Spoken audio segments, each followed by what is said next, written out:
Hello, my friends. I tried 3 times to go live on YouTube, and I think there's just too much going on right now.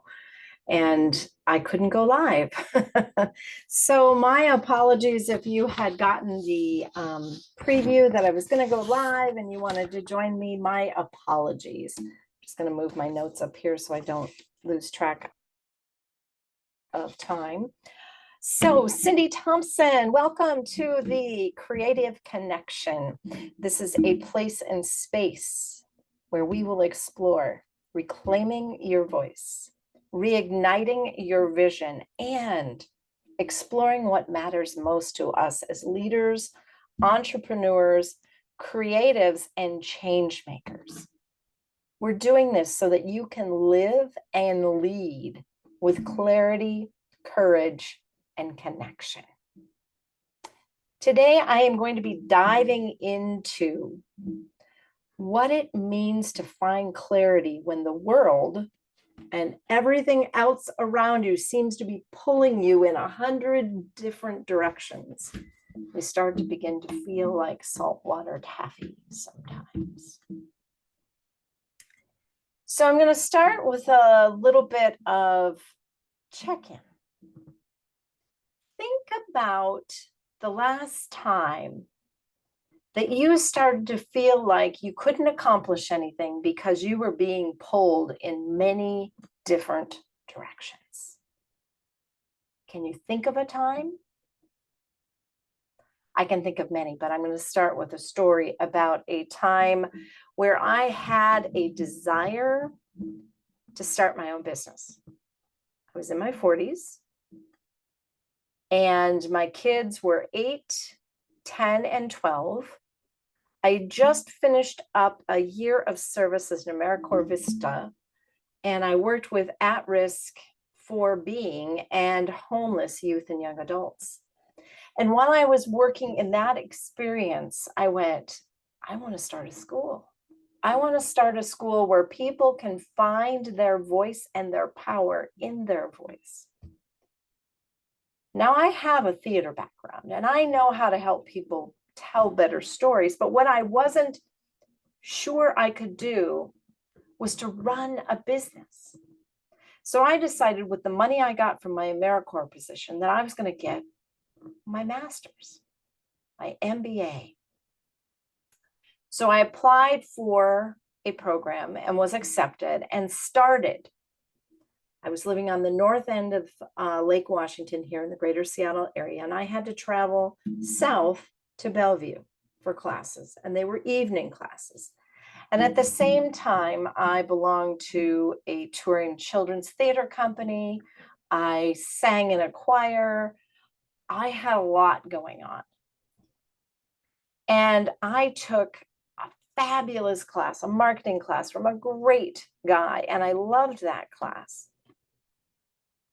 But about 2 weeks in, I went, oh, I don't think I can do this right now.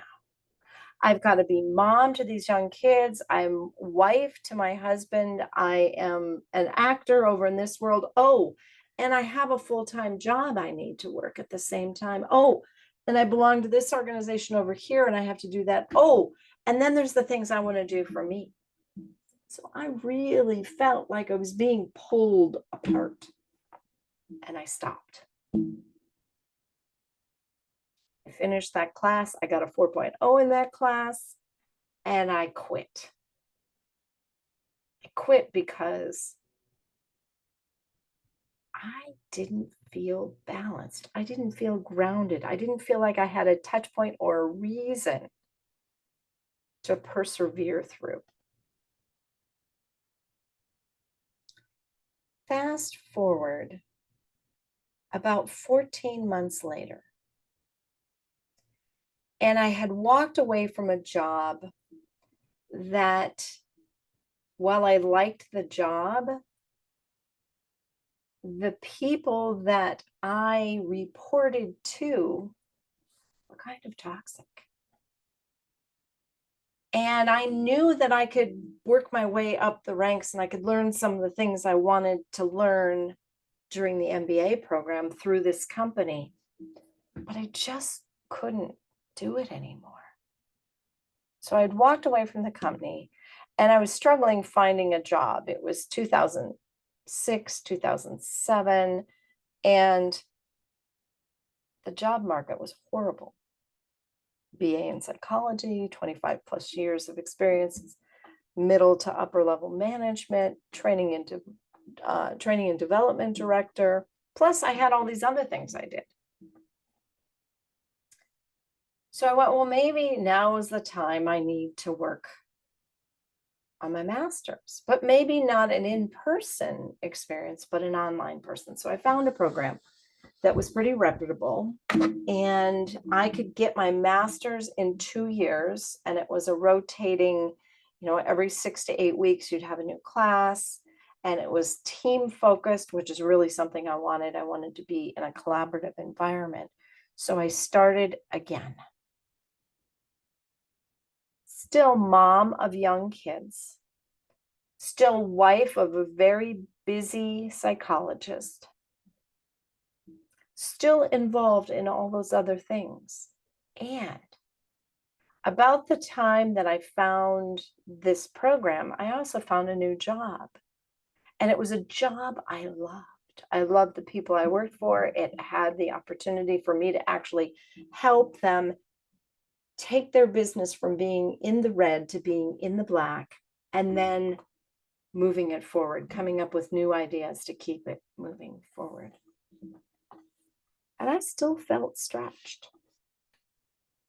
I felt stretched physically because I was tired. I was doing most of my classwork late at night. I felt tired mentally because I was trying to balance all of these balls. And I felt tired spiritually. In fact, I found myself during this moment in time struggling with why I was doing all this. What had been my vision? And I was doing all these things for everyone else. My voice, the things I said sounded like what other people wanted me to say. And I really struggled with what mattered most to me as a person. So I'd worked for this company. I started working there when I started my MBA. And about a year, well, not even that long, 6 months into my time with this company, he was in the black. He couldn't figure out how I had been the 7th person he'd hired to help him with this in 1 year. But I was the only one that had figured it out, that it was the people, the product, and what our story was to the client, to the person that walked through the door.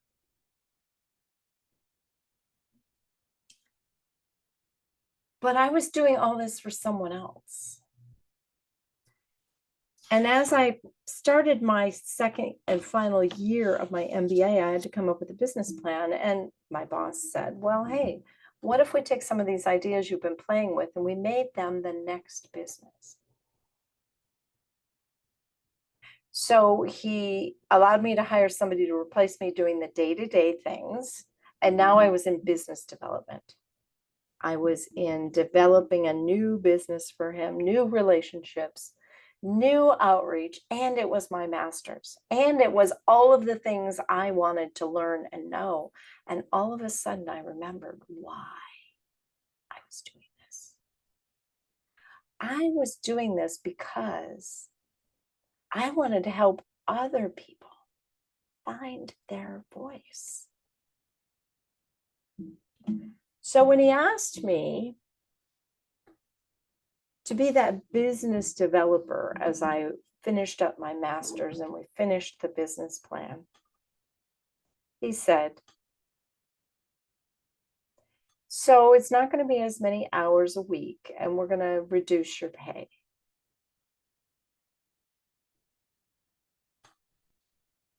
I had to think long and hard about that. Is that what I wanted? Is this even what I wanted? why am I doing this? What is my dream? Interestingly enough, about that same time,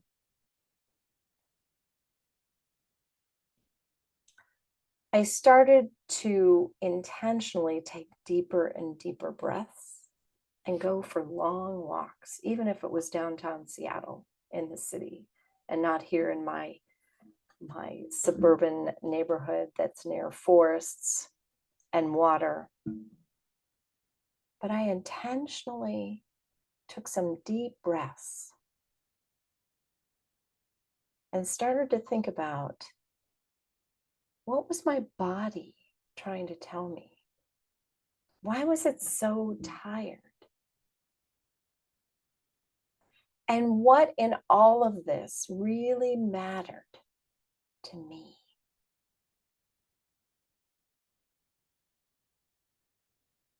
Was it finishing up this MBA? Was it helping him open that business? Was it taking a step back? Was it thinking about what my relationship to my husband and my kids was? And you've probably heard people say, oh, I had a download, or it just hit me like, I don't know, a rock or a wave. Or for me, as I was going through this conversation, I was walking down by the waterfront in Seattle. And all of a sudden I went, the thing that matters most to me is being able to enjoy life. Is being connected to the things that bring me joy and light me up. And I don't know that any of this stuff is that, except for my husband and my kids. It's not the job. It's not the MBA, although I finished the MBA and was asked to speak at my graduation.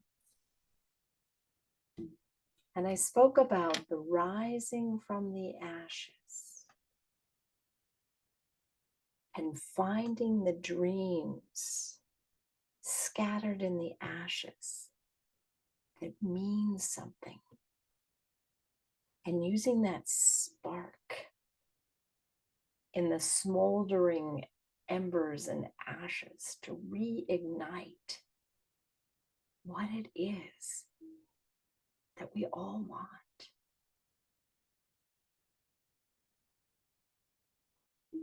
So what does this mean for you? So let me frame something for you. I was overwhelmed. I was so overwhelmed and I was so overworked and I was spinning in circles. And some days I even was moving like this in a circle throughout my day, in the space that I worked in the city that I lived in. I rode the bus downtown. So in my commute. But for you, what does overwhelm look like? Is it spinning in circles? Or is it another response I've had, which is to actually stop and go, I can't do this. In fact, during that time period, I would come home from work and I'd have to figure out what to do for dinner. And I couldn't figure it out.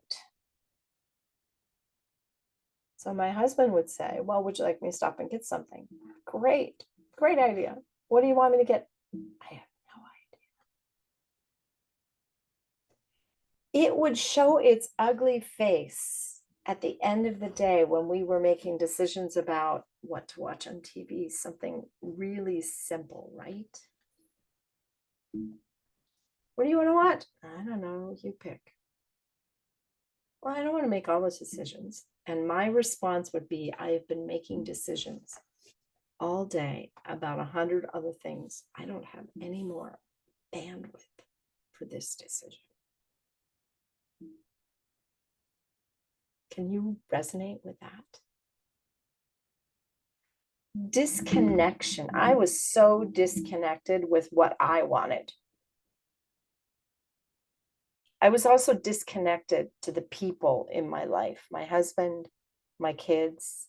I didn't know what was happening in school for them because I was so busy with my life. I didn't take the time to have a breath, to take a pause, and to connect. I was also disconnected from sleep. During that time period, I had my first wave of insomnia. And there were nights I did not sleep very well at all. I'd go to bed exhausted. I'd wake up 4 or 5 hours later, and then my head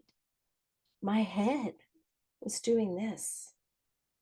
I was so out of my body, so to speak. I was disconnected. And I already hinted at this one, but I had lost my joy. I had lost what I viewed as happiness. And I was having a hard time figuring out what lit me up, because all of these obligations I had to all these other people and their expectations of me took over. And it became a cycle of overwhelm, disconnection, no joy. Overwhelm, disconnection, no joy. Overwhelm. Can you relate?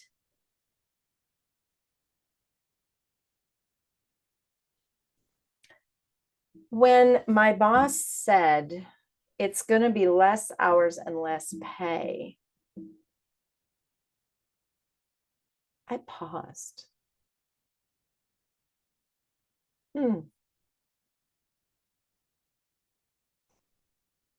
Maybe that's not such a bad thing. It would give me a moment to breathe. And he said I could work from home. I didn't have to do that commute anymore.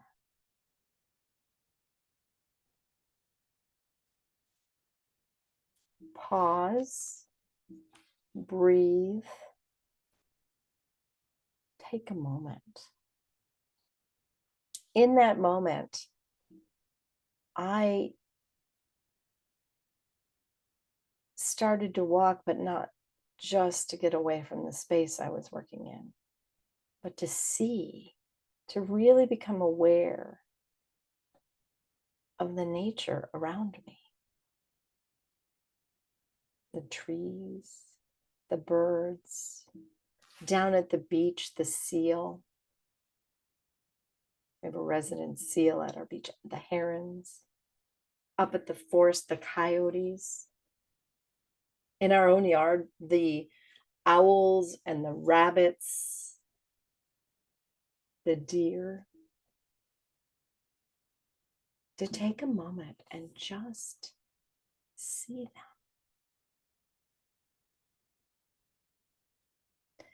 If you've experienced this cycle, this overwhelm, and then followed by a disconnection, followed by a lack of joy or happiness or something that just sparks you, I'd like you to take some time this week, or at least the rest of today, maybe a moment over the weekend, and consider the following questions. It's actually one question, but there are multiple layers to it. And journal around it.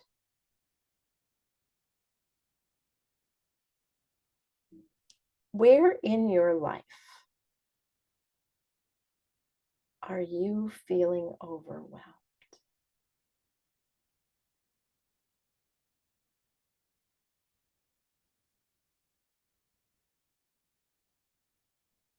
Take a deep breath as you think about that, because you may have gotten flooded with one or two spaces.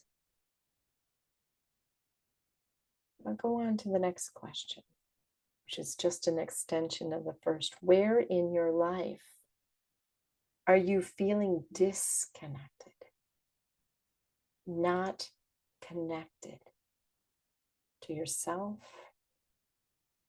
to others, your family, your partner, your best friend? Take a deep breath in, because this may be stirring something up too. And finally, this was the eye-opener for me, this question. Where am I missing the joy, the happiness, the spark of life? Where am I missing that?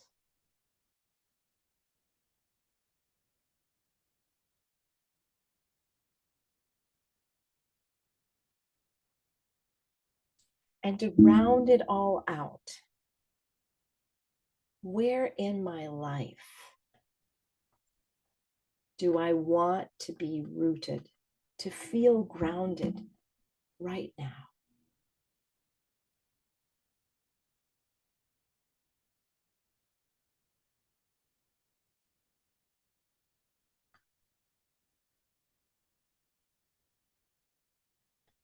If you'll take those questions and ruminate with them,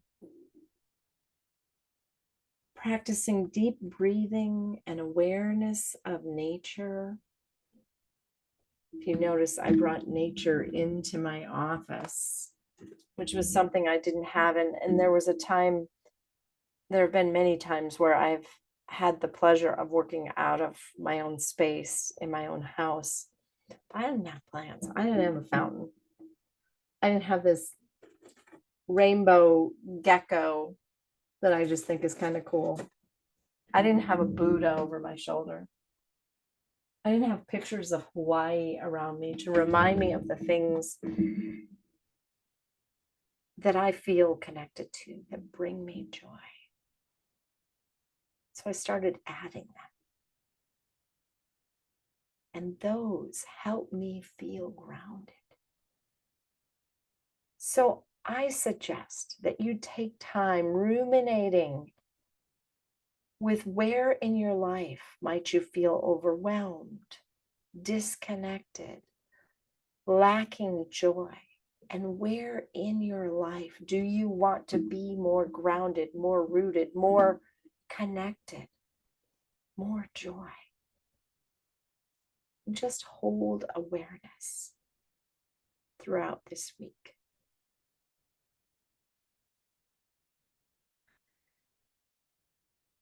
As we take a deep breath and we come to a conclusion today, I want you to remember that clarity doesn't come from doing more, as we've just discussed. It actually comes from pausing long enough to notice, to listen, to pay attention.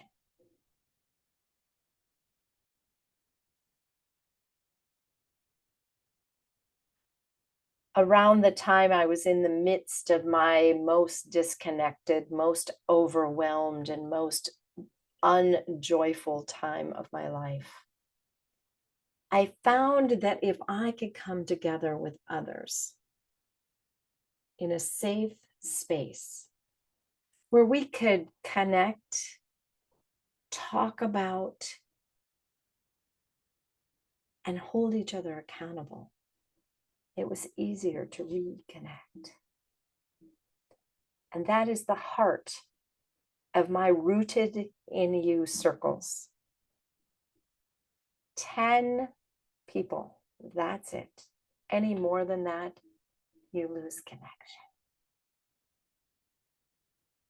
So if this resonated with you, if today's conversation resonated with you, join me beginning September 24th for a small circle of others who, like you, want to feel connected and rooted in their life, in their work, in their leadership, in their creativity.